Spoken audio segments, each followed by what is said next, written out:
Welcome welcome back. मैं जानता था कि आखिर एक दिन तुम्हें यहीं आना पड़ेगा। चले आओ, कोई बात नहीं, एक से दो भले।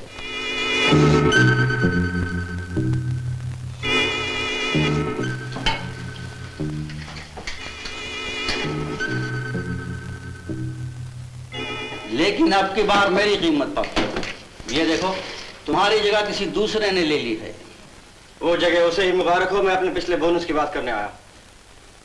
बोनस मजदूरों के लिए होता है, खिलाड़ियों के लिए नहीं। सुना है हाथ की सफाई दिखाने में तुम्हारा कोई जवाब नहीं था दोस्त। राजा पार्टनर, अरे हमारी भी कुछ कम नहीं। अचानक माँ की हालत बहुत खराब हो गई है और डॉक्टर का कहना है अगर फौरन ऑपरेशन न किया गया तो बचने की कोई उम्मीद नहीं, और ऑपरेशन के लिए रुपया चाहिए। बेशक हर चीज के लिए रुपया चाहिए। तुम्हें पालने के लिए भी रुपया चाहिए था, और अब इसे पालने के लिए भी। कान बहरे हो चुके हो तो फिर से सुन लो। मैं अपना पुराना बोनस मांगने आया हूँ। खैरात फिर कभी। ये जुआ खाना है, माल लगाओ और माल बनाओ। शेम मिस्टर गैम्बलर, इतने बड़े जुआरी को मैंने आज तक भिखारियों की तरह हाथ फैलाते नहीं देखा। तो चलो बांटो पत्ते, देखें कौन किसको भिखारी बनाता। माल निकाल। उधार रहा। ये कैश का धंधा है दोस्त, बनिए की दुकान नहीं। हार गया तो जिंदगी भर गुलामी करूंगा। तुम्हारी जिंदगी की कीमत ही क्या है? सुना है आजकल जूली के टुकड़ों पर पल रही है। खेलो राजा, ये 2 तोला सोना है, इसकी कीमत डालो। जूली, उठा ले लॉकेट वापस। नहीं राजा, खेलो ना, खेलो। अरे अगर सच्चा सोना हो तब ना। रख दे लॉकेट बीच में। और बात 400 रुपए का है। मैं इसकी कीमत 200 डालता हूँ भैया। बांट, तुम बांटो। अच्छा,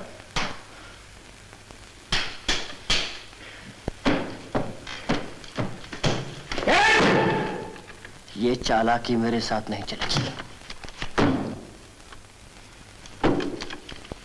अब किट्टू बांट फिर ले।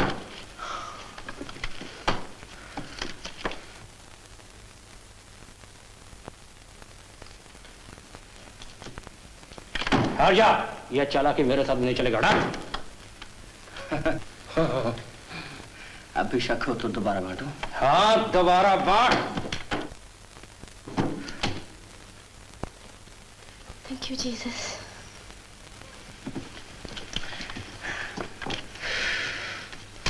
तुम ही काटोगे आपकी बार? मास्टर काटेगा। मास्टर जुआ खिलवाना जानता है, खेलना नहीं। मैं काटूंगा। जबान संभालो, ज्यादा लंबी होने लगी है।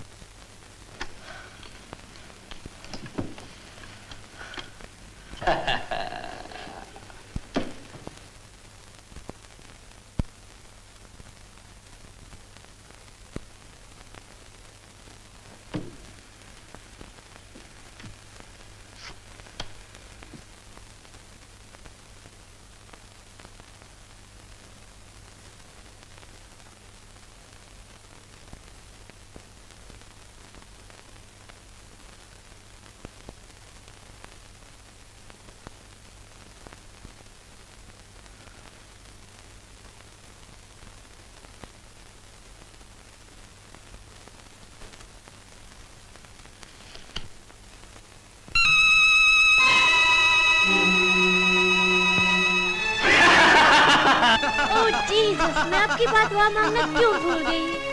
इसे कोई नहीं छुएगा, ये तो मेरी जान बहार के लिए है। हाँ जूली। खैराती घर सड़क के अगले मोड़ पे है। मुड़ के आऊंगा, भोंको नहीं, हिसाब चुकाने के लिए। चल जूली।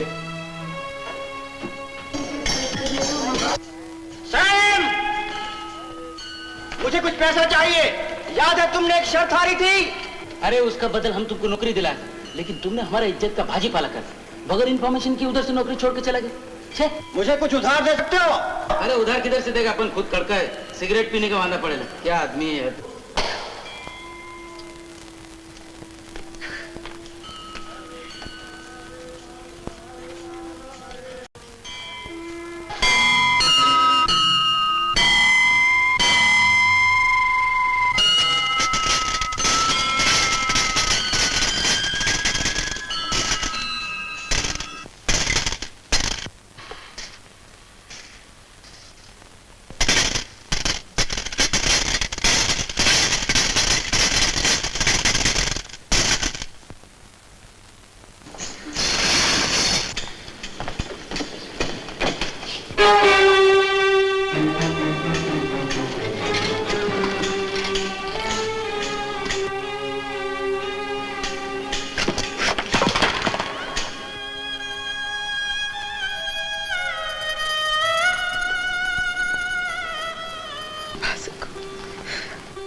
हमें सच्चाई के रास्ते पर चलने की शक्ति दे बेटा।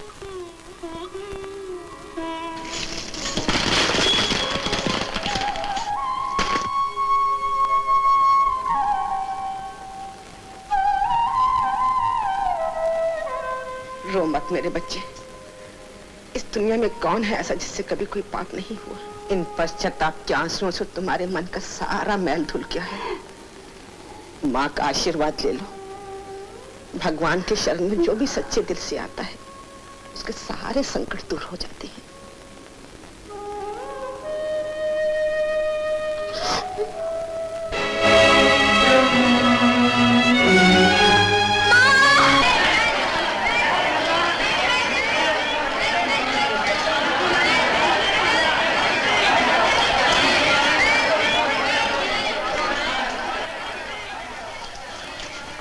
भगवान मुझे क्षमा कर दो अगर मैंने कोई पाप किया हो।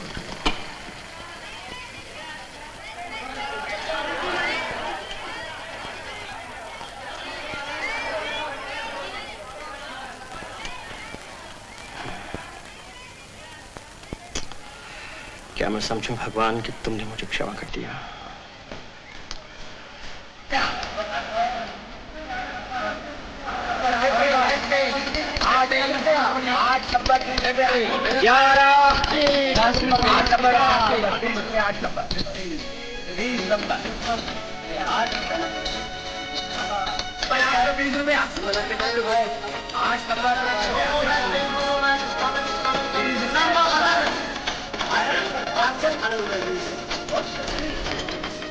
वापस लगे सारे के सारे। आपकी number 21। Come on, back, please. Come on, back, back, back.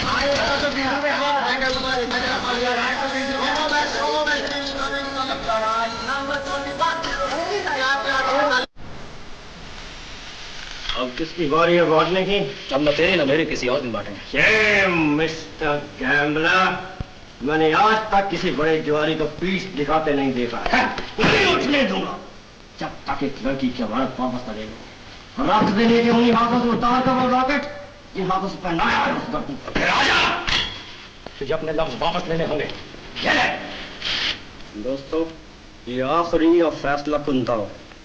इस 400 रुपए के लॉकेट के एवज में एक कमीने गैम्बलर ने 200 रुपया लगाया और जीत लिया। लेकिन मैं इसके एवज में 400 रुपया छोड़कर जो इसकी असली कीमत है आज रात का जीता हुआ पूरा माल लगाता हूं। शायद आप कहेंगे कि मैं पागल हो गया, लेकिन जुआ खेलना ही एक पागलपन है और असली जुआ खेलने वाला खिलाड़ी होता है, मजदूर नहीं।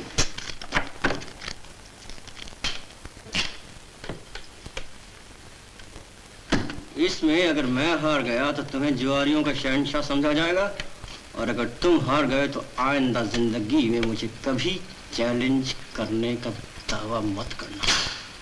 खोलो पत्ते।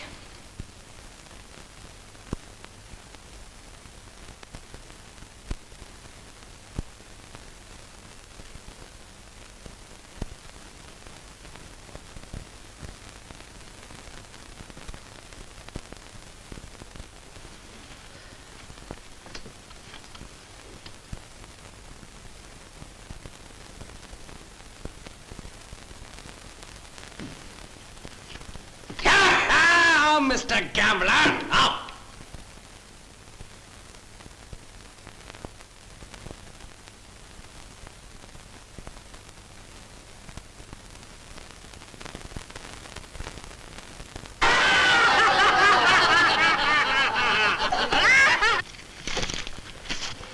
इस कमबख्त के क्रिश्चियन लौंडिया की तरह तूने भी मेरे लिए दुआ क्यों नहीं मांगी? ये मत कहना कि जीत के भाग खड़ा हुआ, और मेरा बोनस जो भी मालिक है इस जुआ खाना के रख ले अपने पास खैरात के तौर पर। अरे क्या फटका चलाया राजा तूने? एक हफ्ते से हमें लूट रहा था, तूने हमारा बदला ले लिया पार्टनर। फिर किसी दिन समझ लूंगा। आज किस्मत ने किसी बेवकूफ का साथ दिया। वो तो सिर्फ बेवकूफ है, तुम गधे हो गधे।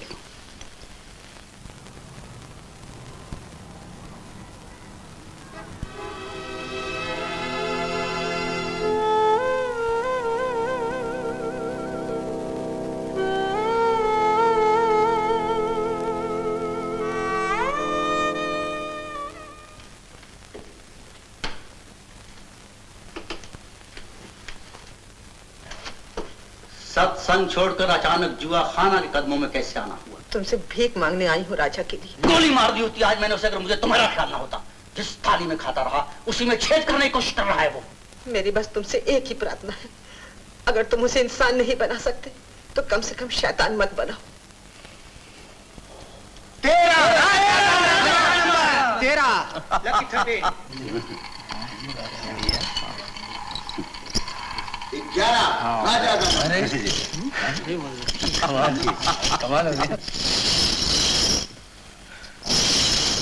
वो क्या कहावत है अंग्रेजी की, lucky in gambling and unlucky in love.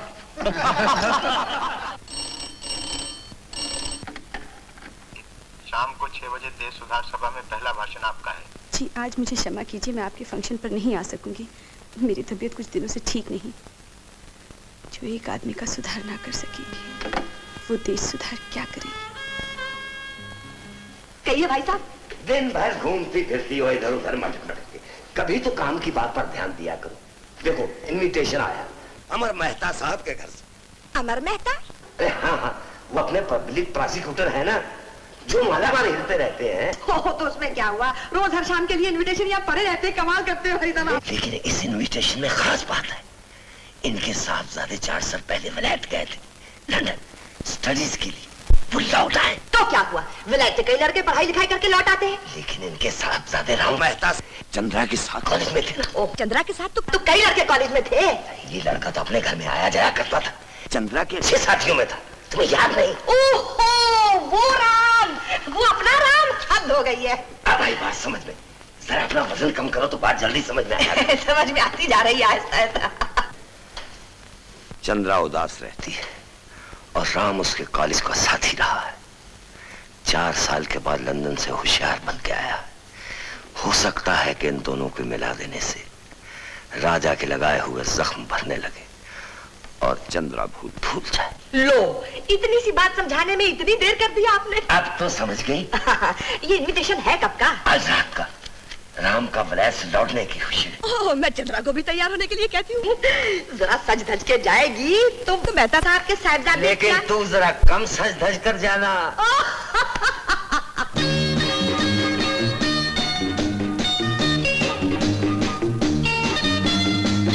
काफी सजाया है वकील साहब ने टेरेस अपने बेटे की वापसी के ऑनर में। मुबारक हो वकील साहब, आपके बेटे ने तो बिल्कुल अंग्रेजी ढंग ही इख्तियार कर लिया है। I was dying to get back home. भैया राम, ये हमसे अंग्रेजी में बात मत करो, वो तो हम कब की भूल गए। आपका बिजनेस कैसे चल रहा है मास्टर साहब? बस गनीमत है वकील साहब, वफादारी नहीं मिलती, थोड़ा धोखा भी खाया हूँ, लेकिन जब आपको देखता हूँ। क्यों, क्या लिखा है मेरे चेहरे पे? बड़े खुशकिस्मत हैं आप, जवान बेटा होनहार, अभी भी विलायत से पढ़ लिख के आया है। विलायत से पढ़ लिख कर आना भी तो आजकल हिंदुस्तान में एक डिस्क्वालिफिकेशन बन गई है मास्टर साहब। हमारे जमाने की बात और थी। हम जब बैरिस्टर बनकर आए थे उन दिनों वहां से पढ़ लिख कर लौटने वाले चंद इन्हें गिने ही होते थे। लेकिन आजादी के बाद। बैरिस्टर साहब, क्या आपने नक्शे कदम पर चलाने का इरादा है राम को? हमारे साहबजादे माने तब ना। कहते हैं डैडी वकील बनने में क्या धरा है, दार्जिलिंग में आपकी टी प्लांटेशन की देखभाल करूंगा, क्योंकि 4 साल विलायत में रहने के बाद दार्जिलिंग की ठंडी आबहवा मुझे ज्यादा मुफीद है। बात तो सही है, कितना लाल सुर्ख और स्मार्ट हो गया है लंदन से। और वैसे भाई साहब, अब चंद्रा भी तो कुछ कम नहीं। वो देखिए ना, दोनों खड़े बातें कर रहे हैं। मुझे तो ऐसा लगता है कि ऐसी जोड़ी सारी बम्बई भर में नहीं मिलेगी। याद है तुम दो चुटिया करके आया करती थी कॉलेज में? हम 4 बरस विलायत में तुम्हारे वो नक्श नहीं भूले। अब देखकर डिसअपॉइंटमेंट हुई क्या? थोड़ी सी। पाँव जरा धरती पर ले आइए, बिल्कुल वैसे ही नजर आऊंगी आप।